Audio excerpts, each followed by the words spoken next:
Okay, good day, everyone. Welcome to another episode of My Coach Says I Talk Too Much. Tonight we have joining us a member of our Diversity, Equity, and Inclusion Committee from Ontario Volleyball, Miss Ali Fast. Ali really got involved with all that we're doing through Seated Volleyball, and it really goes in line with the two people that we'll be talking to. So this is like a split episode. They're both involved with the Niagara Penguins, but much more, both in terms of Seated Volleyball and multiple sports and parasports. So this series we're doing around Seated Volleyball, we'll be talking to persons from our grassroots programs, we'll be talking to persons from our national teams, and finally, we're actually doing some administrative and community engagement. Like, we want to look at that side of it too. We do have majority of our questions are not on how do I get involved in volleyball, Seated Volleyball. We actually get a lot of questions about how do I start a club, or how do I start a team, and how do I sustain it. So that's something that we definitely will be exploring in the coming weeks. So Ali, thanks for joining me. And could you just give me a little background as to who the Niagara Penguins are? Absolutely. So the Niagara Penguins are a local parasport club here in Niagara. So they are supported by Brock Recreation, but they're a parasport club for youth and adults with any disabilities. So they have a variety of programs. So they have a swimming program, bocce, wheelchair basketball. They have just recently started an indoor hand cycling. And along with that is our recent start of our seated volleyball and sitting volleyball team and program as well. And then they also run a 1-week camp in the summer for athletes and participants to take part in. So we're starting to get out there a little bit more with the programs and definitely here in Niagara of people being aware of everything that we have and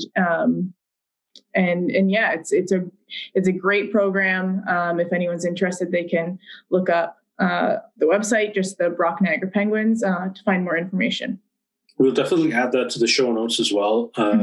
I just want to say the last event before COVID happened that I attended was our first Seated Volleyball tournament, hosted not by the OVA staff, but really by you guys. And you guys did a phenomenal job. I mean, the media came out. The response we got from our social networks were excellent. And the feedback from parents on the day was outstanding. It was excellent to see. So thank you so much for that. But tonight we have a special guest, right? Chris. So Ali, you know Chris. So you mind introducing him? Yes, absolutely. So I know Chris a couple of ways. One from where I work in the exercise program. Chris does train there, and then the other obvious one is he is a member of the sitting volleyball team for the Niagara Penguins. It's been great having him a part of the program of the Penguins in general and our sitting volleyball team. He is one of our stars for sure. And is so just important and a great advocate for the parasport community. So Chris is a multi-sport athlete who has competed at the provincial level in para ice hockey, golf, and seated volleyball. So he's even taken a shot at Circus Arts during the Parasport Festival in Niagara Falls. I think it was a couple of years ago. He loves to meet challenges and continuously raises the bar in both skill acquisition and competitive application of those skills. The single father of 3 also coaches community soccer and teaches in the Parasport Ontario Try Me programs. Most recently, he was actually awarded the Male Athlete of the Year, and will be presented with this award on February 18th during the Power Within celebration, which is Parasport Ontario's first online event. So congratulations, Chris, and thank you for joining us today. No problem. Thank you very much for that amazing introduction. Well, Chris, I just have to say congratulations. Not so much for your Parasport Male Athlete of the Year award, but I don't know how you do 3 kids. I have 2, and I used to have hair. So that tells you, that tells you how it goes. So the first question I have for you is, what's your backstory? How did you get involved in parasport? Not necessarily sitting, but like just all of it, because you do quite a lot. Absolutely, yeah. I lost my left leg below the knee in 2018 due to complications from having recurring benign bone tumors removed. So they kept coming back starting from as far as back as 2002. Prior to losing my leg, I didn't do any sports at all. I've been a career musician, so I've been playing in bands my whole life. I probably played close to 2,000 shows since I started. Whoa. And after I lost my leg, I was introduced to some parasports. Sledge hockey was the first one. And from there, you just start to get introduced to more and more people and different opportunities. And I was given some advice by a gentleman out of Australia saying, don't say no to anything. Give everything a try once and see how it goes, and pick and choose the things that you like. And I definitely took that to heart because I've been trying a lot of different things over the last couple of years, and really found a home in the parasport community. Yeah, that's phenomenal. Mm-hmm. So, Chris, what does it mean to you to be a multi-sport para athlete, and probably more pre-COVID? But what does your training and competition? What would a year look like for you? Well, even during COVID, actually, I was pretty.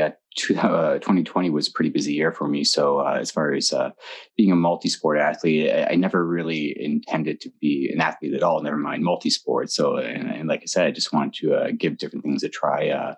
The Parasport Festival where I was introduced to sitting volleyball was where I really was opened up to a lot of different things. Like you mentioned, the circus arts was one thing, and sitting volleyball, para golf was all kind of things that were going on in that at that festival. So I really decided I wanted to give a whole bunch of these different sports a try. And so a typical year for me for training is I try to break it up into summer, winter sports as best as I can, which confuses me because volleyball seems like it would be more of a summer type of sport, but it's really classified in the winter. Yeah. For sitting volleyball, it definitely is. Yes. Yeah, so that kind of conflicts a little bit with sledge hockey, but I find there's going to be more opportunity with sitting volleyball because it's a newer sport in Canada. It doesn't have as much popularity. So with sledge hockey, it's so widespread and there's so many different levels that in order to make it to the national level, you have to actually be below a certain age because they won't invest money into training people once you get to a certain age. So I don't find that's the case with volleyball because they're still looking for the best athletes no matter what their age is. I know there's older people on the national team now, so I don't feel restricted in that regard. So I'm really looking for the path of least resistance to the Paralympic Games. So whatever way I can get there, sitting volleyball, it kind of depends on how well the team does. Para golf is depending on whether it gets included in the game. So it's lots of different things. And that's why I like to try different sports and become the multi-sport athlete. I mean, that's something very unique to sports supporters with disabilities is the ability to compete in multiple sports across a year, which is I mean, absolutely wonderful. I mean, when I was still an athlete, I wish I could have done that, but it just wasn't the practice back then. I probably would have picked up a sport that short people were better at than instead of like trying something that, the average height is 6'5" and I'm 5'6".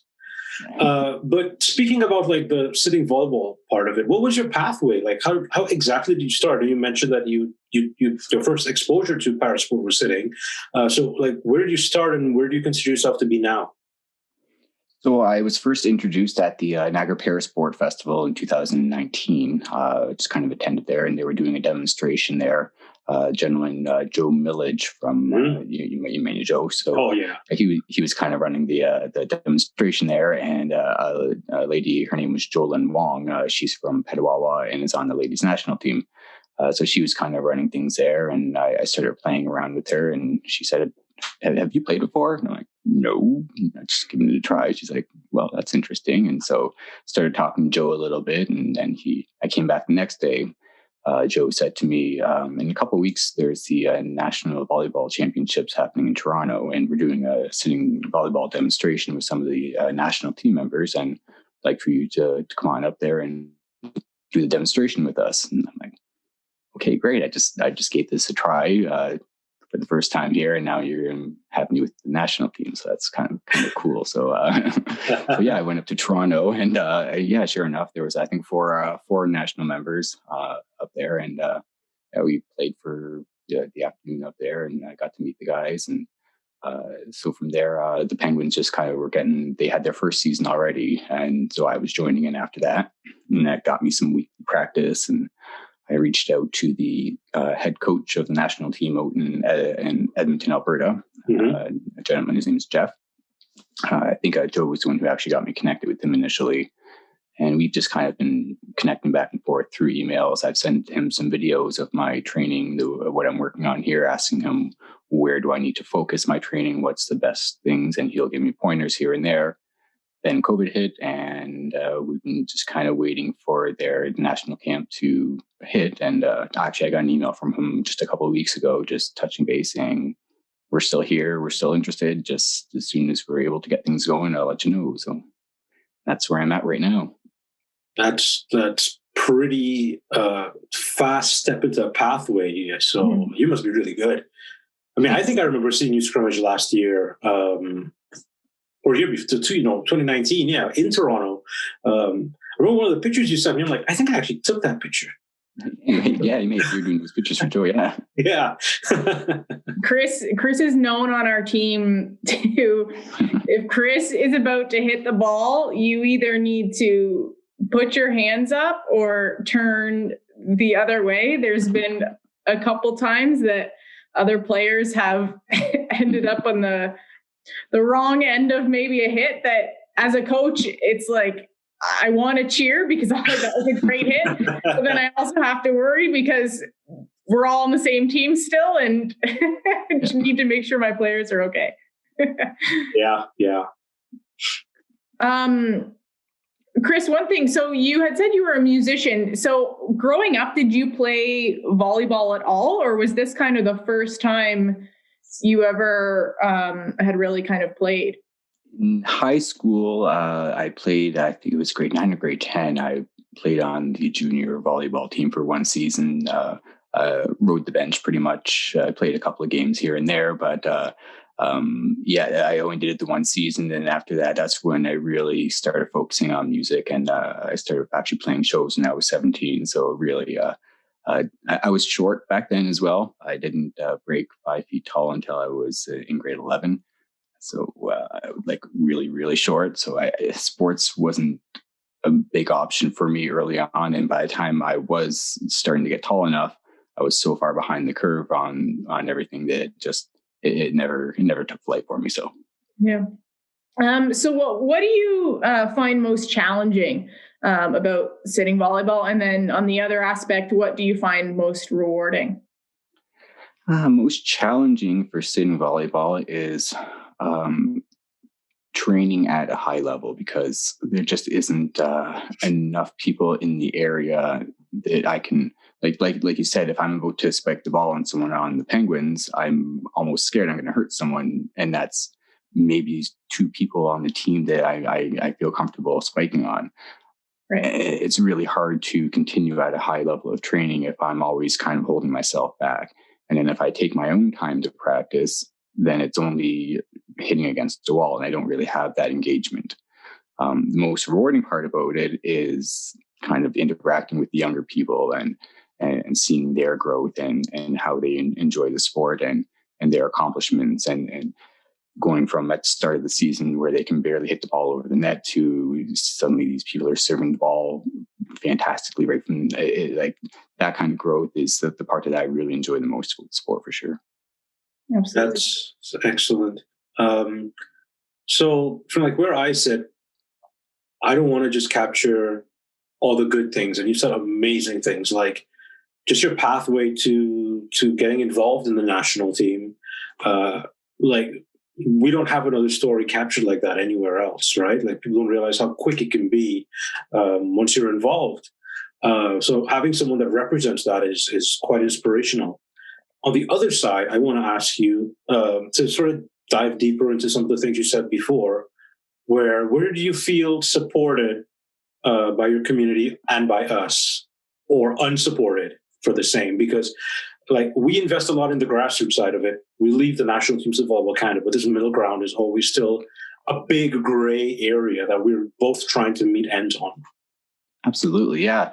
Like I said, the biggest challenge is practice facilities and people to practice with. Like I'm so thankful that the Penguins are around, which makes it that local aspect, and having these tournaments. I know there was one in Durham that they were looking at, and I think I went there as well and did a little talk with Joe last year. I think it was. Where I think maybe were you there as well? I can't remember. I just connected you guys.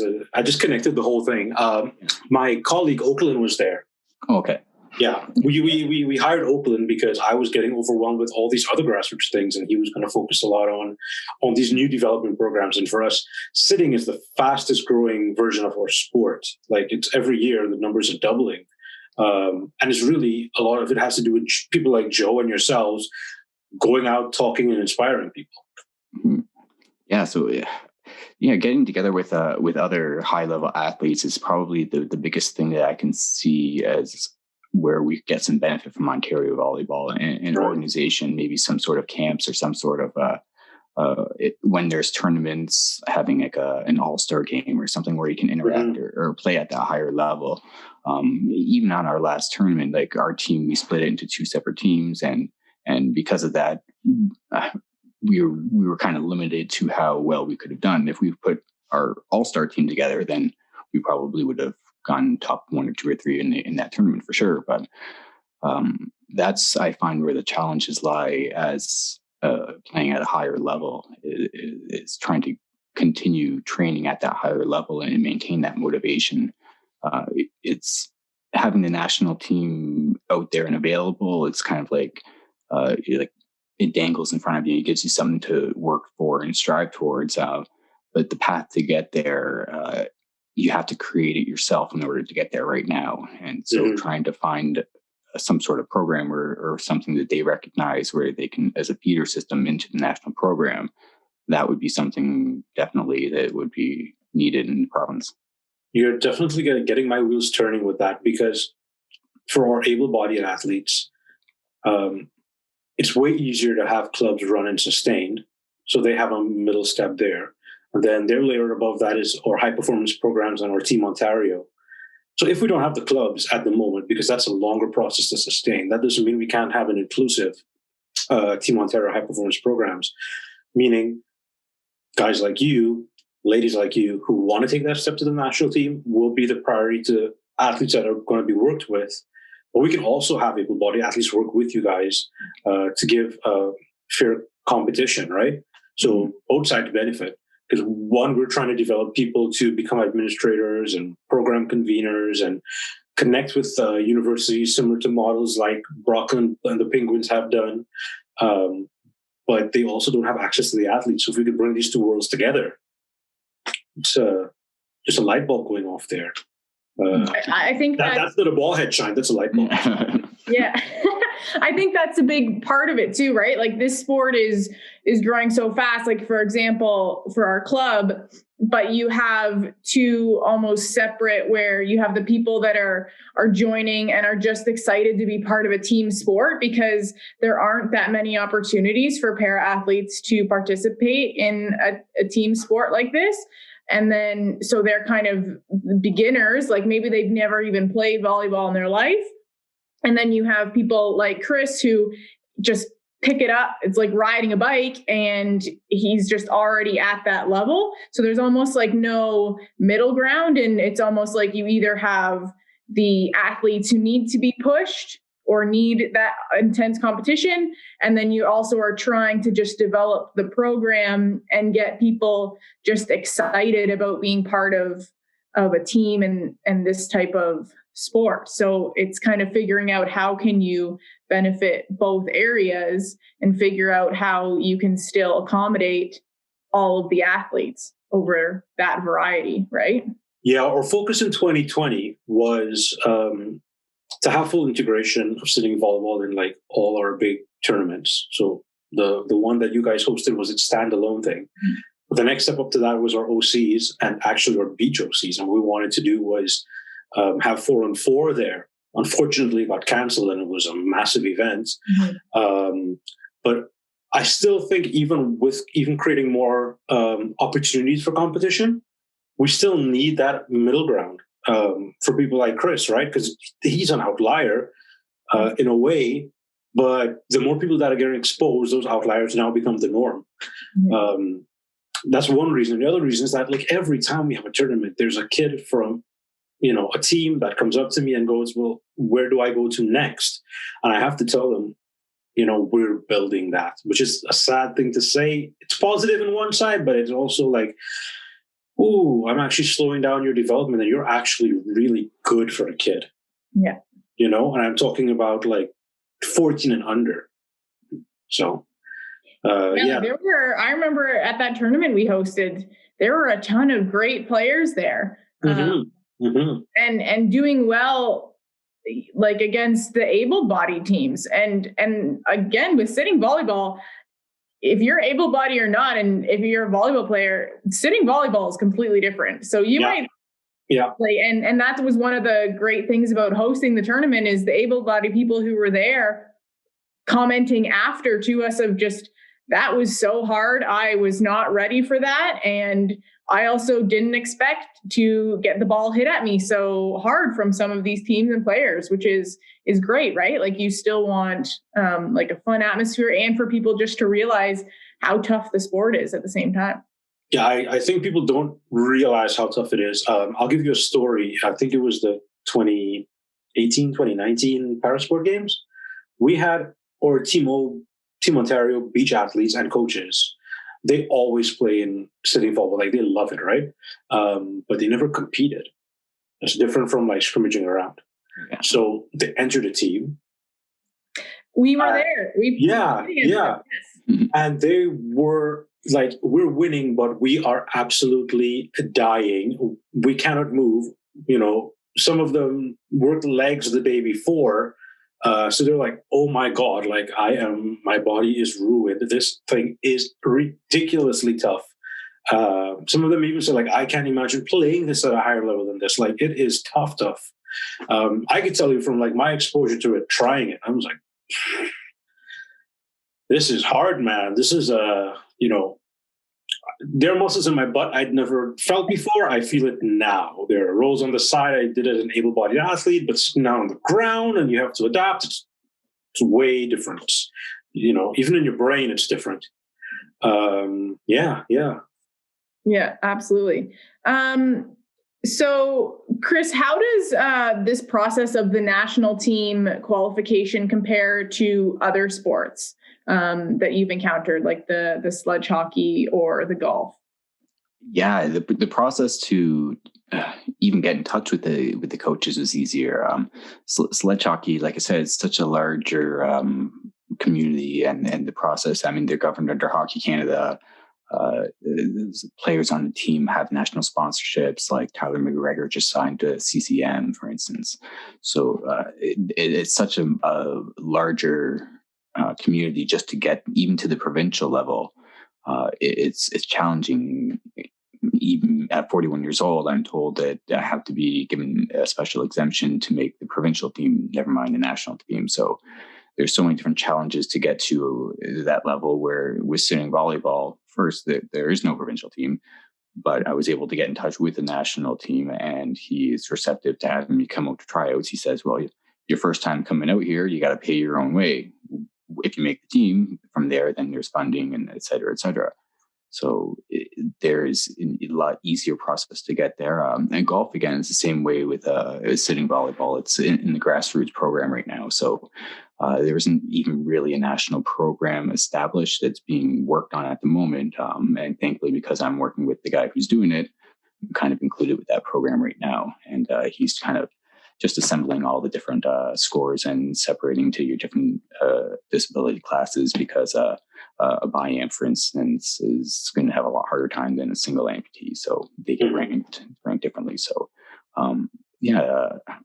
I like it that it's at the grassroots kind of area right now. I know the national team's been around, I think, for about 12 years, but they haven't really gone to the Paralympic stages yet. So they're still kind of growing the sport and getting players developed. So being a part of it at that level is what's more appealing, I think. So what do you think the OVA could do to kind of help with that middle ground between the community programs and the national team, or aiming, or like your goal to get to the national team? Exposure is the first thing. So yeah, definitely including it at OVA tournaments, and anything to do, even at the high school level, just letting them know that the sport is out there, and having demonstrations where there are people who are playing at a higher level and are willing to help grow the sport. Kind of go out there and even do a 3-on-3, and you include some of the able-bodied people in there, and get them involved with it, and grow the sport that way, because you don't know who they may know that says, well, yeah, my cousin so-and-so would love something like that, right? And that's how that the sport grows a little bit more that way. I can see that's probably the best option to get it out there as quick as possible that I can think of. Yeah, I think we're like on the same page with that. Like, I was just talking to Alicia, who was in charge of this program as well before me. She's my boss, basically. But her background is also like, she's worked for Parasport Ontario, and we were both saying the same thing. Like, we should start doing like a 4-on-4 open, like minimum 2 persons with a disability on a team. It could be full persons with disability, and it could be mixed genders. We don't care. And start like rolling those out to people as an option, because it's smaller courts, it's easier to manage, you get more people, they get more playtime, like all of the above. Like, really modify it and then make like entry into it as accessible as possible. So yeah, we're definitely on the same page there.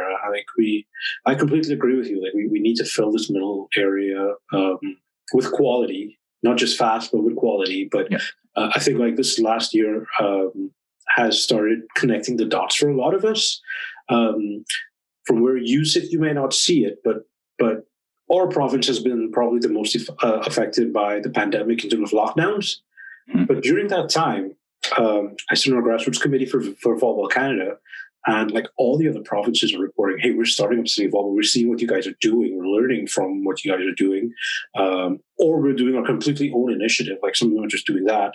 And Volleyball Canada has made the decision to say, hey, this is now a core program that we want to teach beginner coaches across the board. It's going to be done with smash ball, elementary coaching, and sitting. Those are our core. It's really different from what we were doing before. So like that whole vibe is changing towards inclusion and equity in a whole new way for parasports within our volleyball community. Ali, anything else you want to ask or say? I think that's it. No, I just thank you for joining us today, Chris. You're always a pleasure to talk to, and so much experience and doing so well in the parasport world. So thank you, and hopefully we'll be back in the gym sometime soon. Yeah, hopefully very soon. That's the goal here soon. Yeah, thank you very much for having me. And anytime, I appreciate getting the message out there and spreading the word about the sport and building communities for sure. All right. Chris has a multitude of ways to reach him. You can follow him on Facebook is his favorite way, his most accessible way. I like him. I'm also from the Facebook generation. But we'll put all his stuff in our show notes as well. So if you want to reach out to him for any questions, you can. If not, even just following what he does is a huge support for any athlete, especially para athletes, and sharing what they do to give visibility is something that we definitely encourage all of you to do. Chris, thanks again and for giving us your time, and have a wonderful night. We'll reach out once more once things get up and running physically. Yes. Yeah, I know I have some videos to shoot about sitting volleyball and some sitting volleyball drills in Niagara, but we can't until things open. And It's in Niagara, so you're definitely going to be there. Fantastic. Yeah, I'm always available for sure. Awesome. Have a good night. Take care. You as well. Thanks, Thank you. Chris.